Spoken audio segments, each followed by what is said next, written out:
संविधान की ताकत थी जिन्होंने इंदिरा गांधी जी की इमरजेंसी को खत्म किया था, तो इस संविधान की ताकत थी। और ये आपके इसके अंदर लिखा है, राहुल जी जो आप लेकर घूमते हो, कभी खोल के पढ़ो तो सही, कभी पढ़ा भी नहीं आपने। माननीय अध्यक्ष जी, पिछली बार भी जब चर्चा हुई तब भी मैंने कहा था कि कुछ लोग संविधान तो हाथ में लेके घूमते हैं, लेकिन ये नहीं बता पाए कि उसके पन्ने तक कितने हैं, क्योंकि उन्होंने कभी खोला ही नहीं। आज मैं क्योंकि ये संविधान जो राहुल जी सब तरफ दिखाते हैं सर, शायद उन्होंने इसके 2 पन्ने भी खोलकर नहीं देखे। अगर आप इसका प्रीफेस देखेंगे, प्रीफेस किसने लिखा है सर? सुप्रीम कोर्ट के वरिष्ठ अधिवक्ता गोपाल शंकर नारायण जी, उन्होंने लिखते हैं, our constitution was crafted by the finest and most emancipated minds of the time and thankfully not directed by the confused Nehruvian social policy that guided success governments। वो इनकी नेहरू जी की विचारधारा पर सवाल खड़ा करते हैं। और उन्होंने लिखा है कि giants like B.R. Ambedkar, B.N. Rao, Sardar Patel, K.M. Munshi Alladi debate provisions to protect the basic freedom. उन्होंने श्रेय दिया है तो अम्बेडकर जी को, सरदार पटेल और आगे। सर इसके अगले पन्ने पे क्या लिखते हैं गोपाल शंकर नारायण, और ये इन्हीं का ही है सर, मैं नहीं की पढ़ रहा हूँ, जो इन्होंने हाउस में दिखाया। इसमें लिखा है, were it not for the strength of the document, Indira Gandhi would have been compelled to end the darkest episode in independent India by ending the emergency.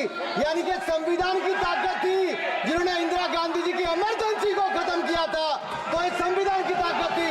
और ये आपके इसके अंदर लिखा है, राहुल जी जो आप लेकर घूमते हो, कभी खोल के पढ़ो तो सही, कभी पढ़ा भी नहीं आपने।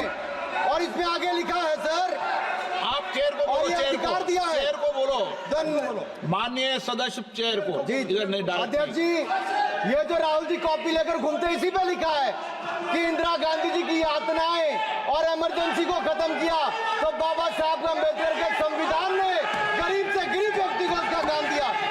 सर आप इसके प्रीफेस पे जाइए, सर आप इसके प्रीफेस के बाद फॉरवर्ड जो लिखा सर, ये भी सुप्रीम कोर्ट के बहुत बड़े वकील है, उन्होंने क्या लिखते हैं सर कि जब संविधान बना उसके बाद सर, देश आजाद होने के बाद पहले दिन से ही लेजिस्लेटिव और हमारी ब्यूरोक्रेसी सर, हमारी दोनों ने ही जुडिशरी के साथ सींग फंसा के रखे, जुडिशरी को नीचे दिखाने की बात की।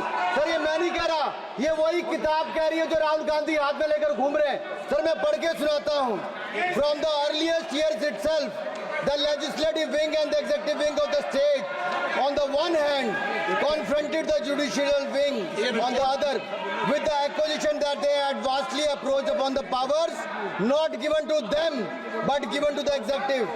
The then law minister on 28th October 1976 issued a strident warning to the judges of the Supreme Court, and I quote, sir मैं quote कर रहा हूँ, an atmosphere of the confrontation was thought to be created by those whose duty it was to see that they did not encroach upon the field which did not legitimately belong to them.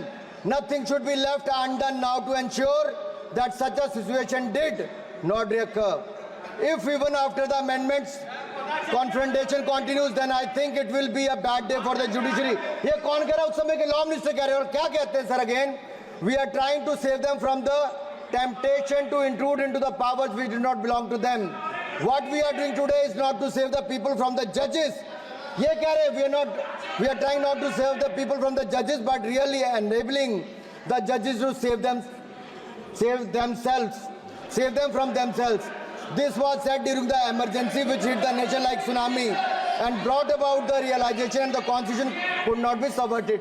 Sir अगर ये संविधान जो बाबा साहब अम्बेडकर ने दिया उसी ने देश को बचाया, राहुल जी कभी इसको पढ़कर देखिए, गांधी परिवार और कांग्रेस पार्टी का पूरा कारनामे इसके अंदर लिखेंगे, कैसे आपने धज्जियां उड़ाई। एक तो एक, दूसरा ये जो कहते हैं बीजेपी के लोगों को सर ये मनगढ़ंत आरोप, सर ये अंगूठा काटने की बात करते हैं, इनके राज में सिखों के गले काटे गए, सिखों के पर कत्लेआम किया गया, सिखों के बाद दंगे सबसे ज्यादा हुए तो कांग्रेस के समय हुए, और आपको देश से माफी मांगनी है। अगर आज भी नहीं मांगेंगे तो संविधान जितना मर्जी जेब में डालिए, आप संविधान को जेब में लेकर घूमते सर, इन्होंने संविधान को तार-तार करने का काम किया है, इनको देश से माफी मांगनी चाहिए।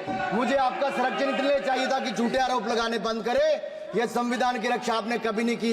इमरजेंसी जैसा कालखंड आया और संविधान को बार बार तार किया, संशोधन किया, तो आपने और आपकी पार्टी ने किया। धन्यवाद सर।